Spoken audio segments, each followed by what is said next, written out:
आता जाऊयात रामटेकमध्ये मतदानाची कशी परिस्थिती आहे याचा आढावा घेतलाय आमचे प्रतिनिधी अमर घटारे यांनी। लोकसभेच्या पहिल्या टप्प्यातील मतदानाला सकाळी 7 वाजतापासून सुरुवात झाली आहे आणि सध्या आपण रामटेक मतदारसंघातील काटोली या मतदान केंद्रावर या ठिकाणी आता हळूहळू जे मतदार जे आहे ते मतदार आपला मतदानाचा जो हक्क बजावण्यासाठी आलेले आहे। एकंदरीत बघितलं या ठिकाणी मतदाराची जी पडताळणी आहे तपासणी आहे ते सुरू आहे आणि या ठिकाणी वृद्ध असतील सर्व मतदार जो आहे आपला मतदानाचा हक्क बजावणार आहे। एकंदरीत बघितलं तर रामटेक लोकसभा मतदारसंघामध्ये 28 जे उमेदवार आहेत ते लोकसभेच्या निवडणुकीच्या रिंगणामध्ये आहेत आणि एकंदरीत बघितलं तर 20,49,085 एवढे मतदार जे आहेत ते आपला मतदानाचा हक्क बजावणार आहे आणि यामध्ये 10,44,891 पुरुष तर 10,04,142 महिला तर 52 तृतीयपंथी जे आहे ते आपला मतदानाचा हक्क या ठिकाणी बजावणार आहे।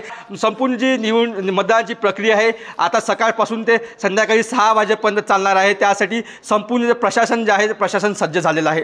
अमर घटारे, साम टीव्ही, अमरावती। आपण पाहतोय दिग्गजांचं हे भवितव्य आता मतदान यंत्रामध्ये बंद होणार आहे।